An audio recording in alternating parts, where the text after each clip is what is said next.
Good morning to one and all. So, in this video, we are going to see what is an impulse in high voltage engineering and its equation, its characteristic waveform. So, kindly go through the video.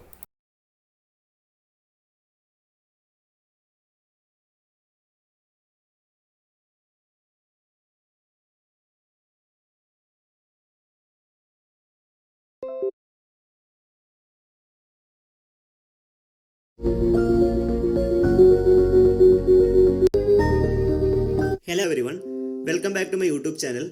In this session, I will be explaining what do you mean by impulse voltage. Impulse voltage is basically an unidirectional voltage.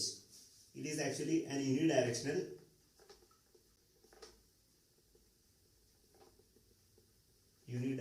voltage.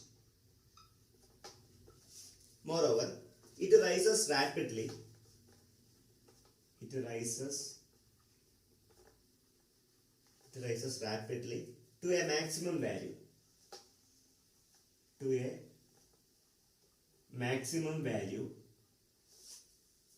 And falls more or less rapidly to zero. More or less rapidly to zero. This is one of the typical impulse voltage waveform. It rises rapidly to maximum value. As you can see, it rises maximum value. Till maximum value it will be rising. Thereafter what happens? The value is actually declining. The waveform is declining. It may be reaching to zero or may not be reaching to zero. Okay. Then there are two segments for impulse voltage. Impulse voltage comprises of two segments. The first segment is wavefront and the second segment is wavetail. Let us have a brief discussion on wavefront and wavetail. So I will be discussing about wavefront. What do you mean by wavefront? Wavefront is nothing but time taken by the wave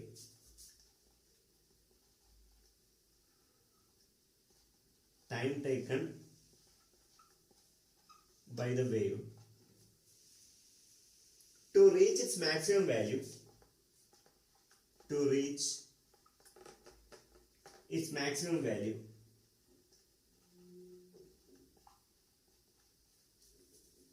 starting from zero.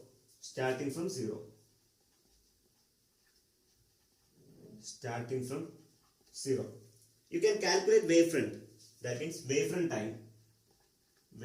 time can be calculated very easily by using one formula. That means 1.5 multiplied by T2 minus T1. You can see this is T2 and this will be T1. So what is T2? Let us define what is T2. T2 is nothing but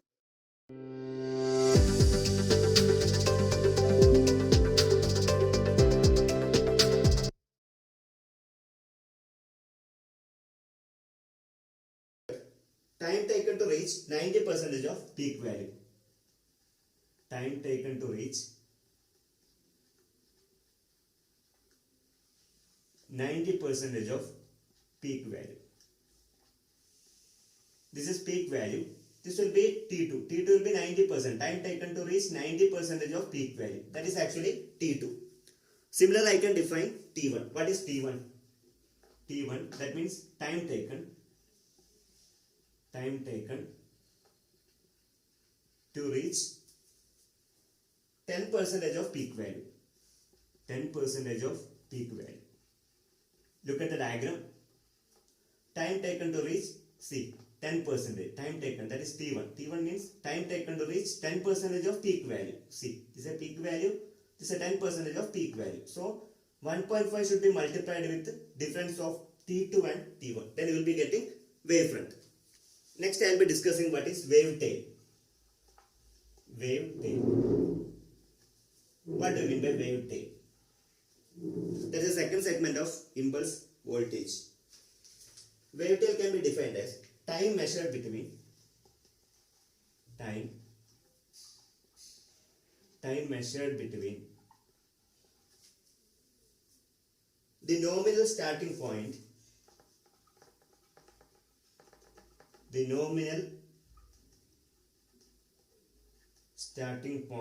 that means T naught. This is nominal starting point. T naught is nominal starting point and the point on the wave tail, and the point on the wave tail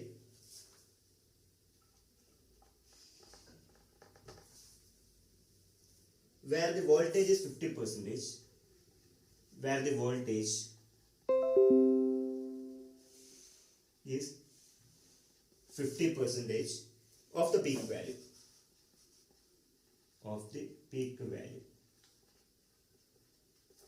You can calculate wave tail by simple equation. Wave tail time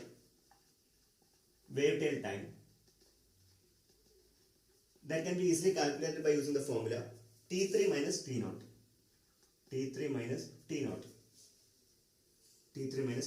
Look at T3. T3 means it's a 50% of the peak value. That is T3. See, T3, 50% of the peak value. That is T3. Where T naught is the nominal starting point. See, this point is nominal starting point. If you calculate T3 minus T naught, obviously you will be getting wave tail.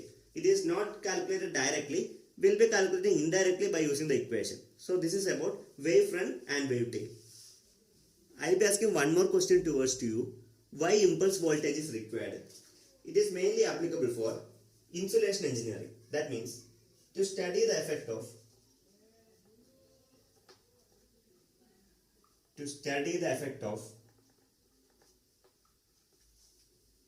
transient over voltage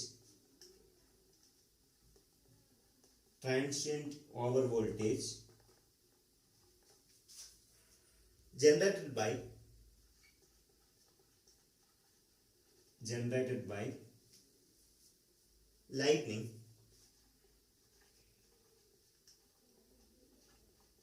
or switching operation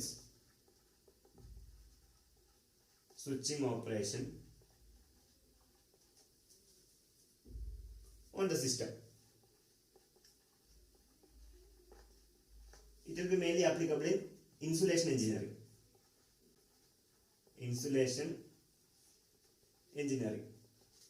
Suppose you want to design one insulation material for a particular electrical equipment.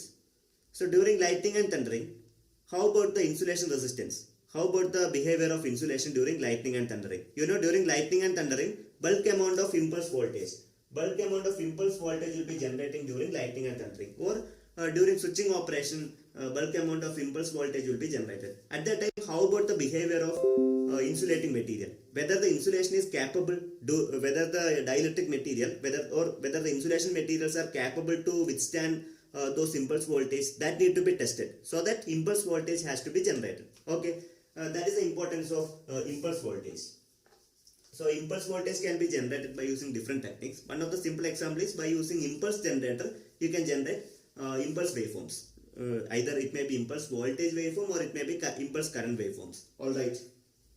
Today I would like to conclude the session. We have discussed what is impulse voltage. It is basically unidirectional voltage. It rises rapidly to a maximum value and falls more or less rapidly to zero, as similar as that of the figure which I already drawn on the board.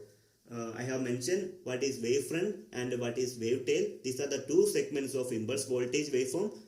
How do you calculate wavefront and wave tail? I have written the equation separately. Then later I explained the importance of impulse waveform generation. Why impulse waveforms are required when it has been produced.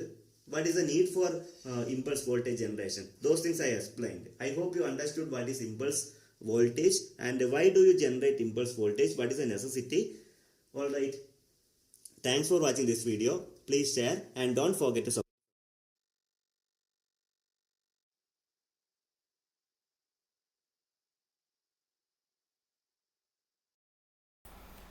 In this video, we saw about introduction to impulse wave.